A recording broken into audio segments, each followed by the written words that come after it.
ఏదైనా వంట చేయాలనుకుంటే ఆ టేస్టే వేరే. ఓపికగా చేస్తే మాత్రం సేమ్ మనం అనుకున్నట్లుగా వస్తుంది. ఎగ్ ఫ్రైడ్ రైస్ అయితే ఇలా ఖచ్చితంగా నేను ఇంట్లో చేస్తాను. సేమ్ మనం స్ట్రీట్ స్టైల్లో చేసినట్లుగా వచ్చింది. కడాయి పెట్టి కొంచెం ఆయిల్ వేసి ఎగ్స్ బాగా అలా గిన్నె కొట్టేసి బాగా ఫ్రై చేశానండి. ఇది పక్కన పెట్టి కొంచెం అదే కడాయిలో ఆయిల్ వేసి కొంచెం వెల్లుల్లిపాయ రబ్బలు, మనం సన్నగా కట్ చేసుకున్న పచ్చిమిరపకాయలు, కొంచెం ఆ ఉల్లిపాయలు కూడా వేసి బాగా ఫ్రై చేశానండి.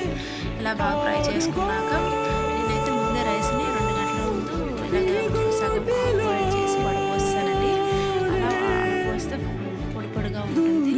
దాంట్లో కొంచెం క్యారెట్, కొంచెం క్యాబేజీ కూడా వేసి బాగా ఫ్రై చేశానండి. మనం ఇలా రైస్ని మనం వడపోసుకున్నాక పొడి పొడి ఉన్నాక ఇలా ఉంటుందండి.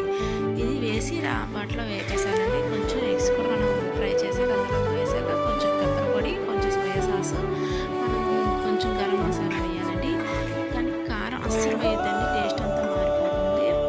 ఇలా పెప్పర్ పొడి వేసుకుంటేనే టేస్ట్ బాగుంటుంది. ఇలా ట్రై చేయండి. సరిపడా సాల్ట్ వేసుకోవాలండి.